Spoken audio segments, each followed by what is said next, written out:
If you spend a lot of time typing on your computer, you probably heard of the never-ending argument of switching keyboard layouts. Today, I'm going to tell you the benefits of some of the best-known layouts that I've personally used, and give you all the necessary tools to try them out for yourself so you can determine if it's worth it for you. So, first things first, to understand each other, the layout you're probably using right now is called Qwerty. It was created in the early 1870s by Christopher Latham Scholes, and it was designed for his typing machine to make sure the keys didn't jam up. Since there aren't any major mechanical movements in today's keyboards anymore, the layout seems kind of irrelevant now, but most of the world is still using it. So to innovate on this format, people started coming out with different keyboard layouts to replace the outdated QWERTY design. And I've picked out two of the best known ones to discuss today, Dvorak and Colemak. The basic difference between the two is that while using Dvorak, you switch between your hands really often.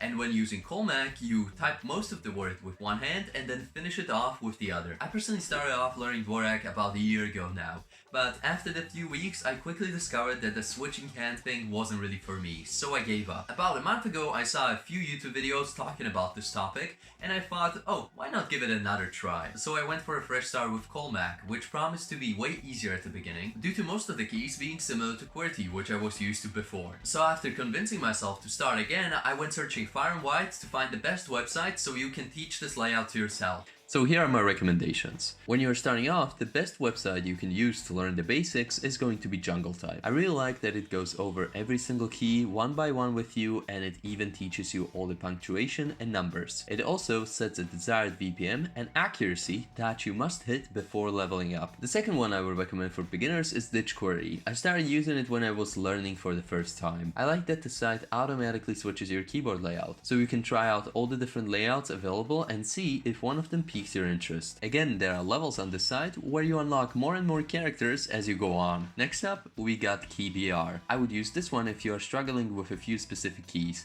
and you want to bring them up to your standard. I wouldn't use it too much though, mainly because it doesn't use real words most of the time, which confuses your brain a bit. Then we have my favorite, Monkey Type. I love the aesthetic of this one. It is simple to use, you just dial in the basic settings you want and get typing. And if you want to do something custom with it, there are a lot of settings you can tweak. Last but not least, 10 Fast Fingers, which is probably the best known one out of these 5. I don't use it as much as I used to, but I still use it for a general checkup if I improved. I usually do free tests and round up the results to see my average BPM for the day. All in all, I practice about half an hour every day, and in the last 3 weeks I went from 12 BPM all the way up to 40 BPM. So I really encourage you, at the beginning it's gonna be pretty hard and you really want to give up the first week, because your muscle memory isn't used to these keys and you're gonna be missing all the time.